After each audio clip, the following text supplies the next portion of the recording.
एक सवाल लास्ट पूछ लूं? आप 10 बहुत लंबा पूछिए, 10 पूछिए। जैसे आपने कहा कि हम पत्थरों की पूजा करते हैं, जैसे मैंने कोई चीज बनाई, मैंने अपने हाथों से हथौड़े से बना करके उसको मूर्त बना के, जैसे कि हाँ। गणेश जी की मूर्ति विसर्जन करते हैं, ठीक है। वो एक मानव ही बनाता है उस मूर्त को। उस मूर्त को बना करके जिसने बनाया तो वो उसका पिता हो गया, ठीक है।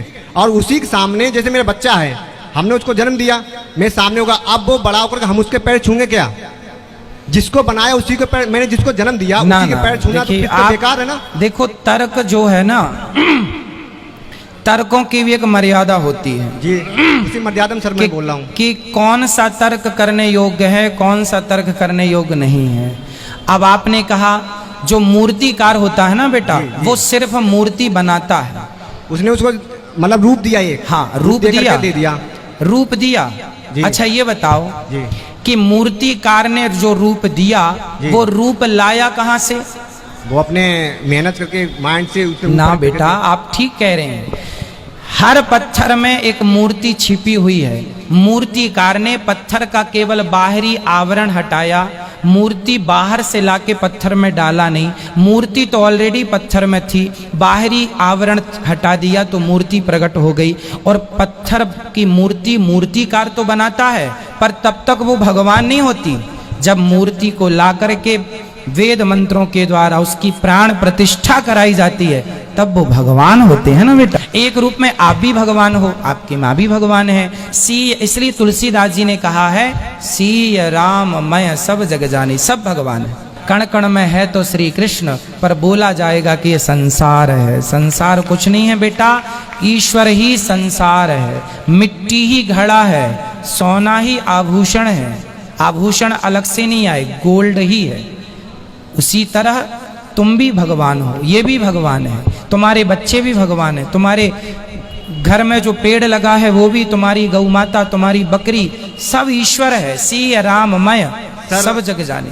अगर मैंने सबको अगर ईश्वर माना तो हमारा ये देश आज इतना पीछे क्यों है?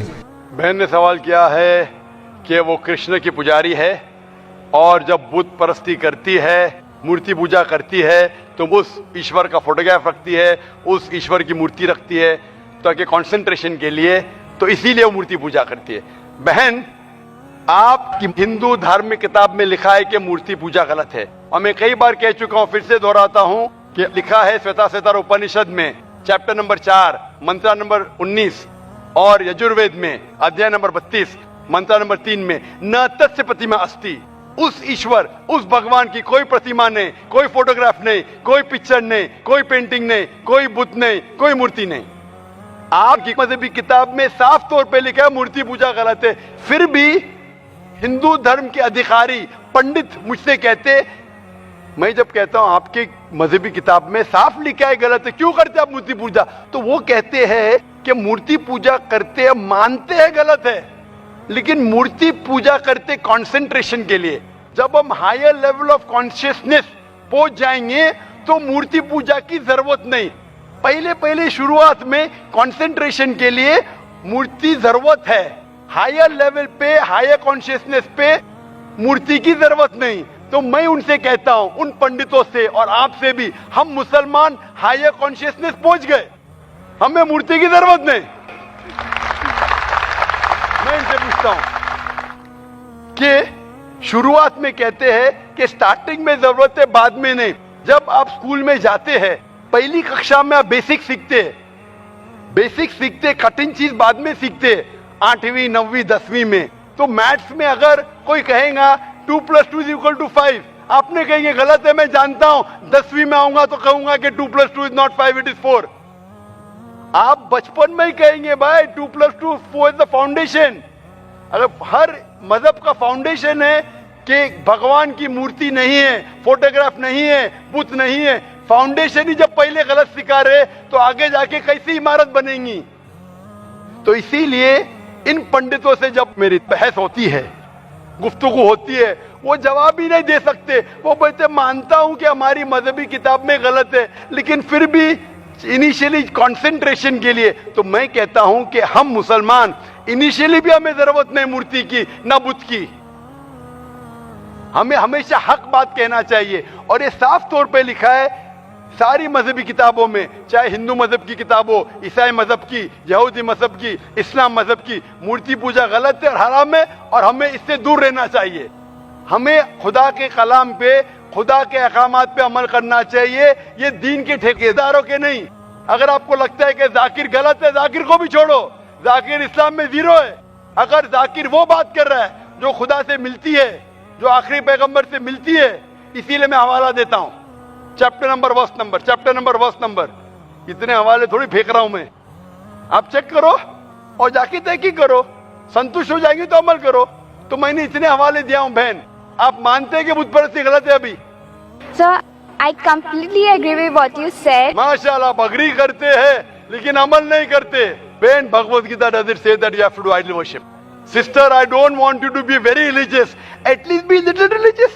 And the basics of religion is that idol worship is haram. Idol worship is forbidden. I am asking you where, which chapter, which verse of Bhagavad Gita tells you that you have to do idol worship? Which verse? Hindu मजहब क्या कहता है खुदा के बारे में, भगवान के बारे में, ईश्वर के बारे में? अगर आप कोई हिंदू से पूछेंगे कि वो कितने खुदा में मानता है, कितने ईश्वर में मानता है, कितने भगवान में मानता है, तो आपको जवाब मिलेगा। कोई हिंदू कहेगा 3, कोई कहेगा 100, कोई हिंदू कहेगा 1000, कोई कहेगा 33 करोड़, 330 मिलियन, 33 करोड़।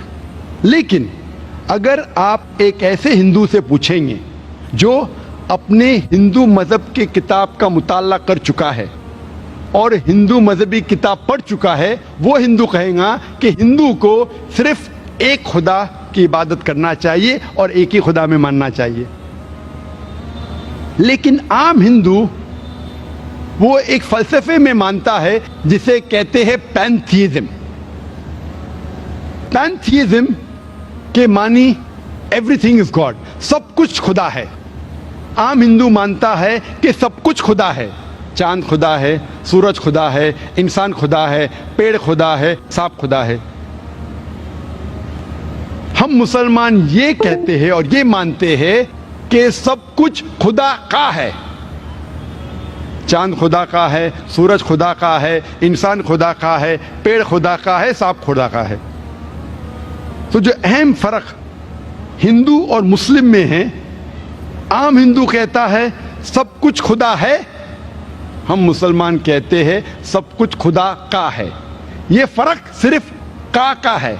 अगर ये का के फर्क को मिटा देंगे तो हिंदू और मुस्लिम एक हो जाएंगे। इस फर्क को मिटाने के लिए अल्लाह सुब्हानहू तआला फरमाते हैं सूरह अल इमरान में, सूरह नंबर 3 आयत नंबर 64 में, कुल या अहले किताब, कहो अहले किताब से, तालो इला कलिमतिन सवाइम बैना बैनकुम, आओ हम उस बात की तरफ जो आप और हम में यकसा है। सबसे पहली बात, अल्लाह नाबुदा इल्लल्लाह, कि हम सिर्फ एक खुदा की इबादत करें। वला नुश्रिका बिही शैय्यों, कि हम आपस में किसी को शरीक ना करें। वला नुश्रिका बिही शैय्यों वला यत्तखिज़ बादुना बादन अरबाबन मिन दुनिल्लाह, कि हम आपस में किसी को रब ना बनाएं। फ़इन तवल्लौ फ़क़ुलू अशहदू बिअन्ना मुस्लिमून, और अगर वो कहना नहीं माने तो आप शहादत दो कि हम मुस्लिम हैं और हम अल्लाह सुब्हानहू तआला की इबादत करते हैं।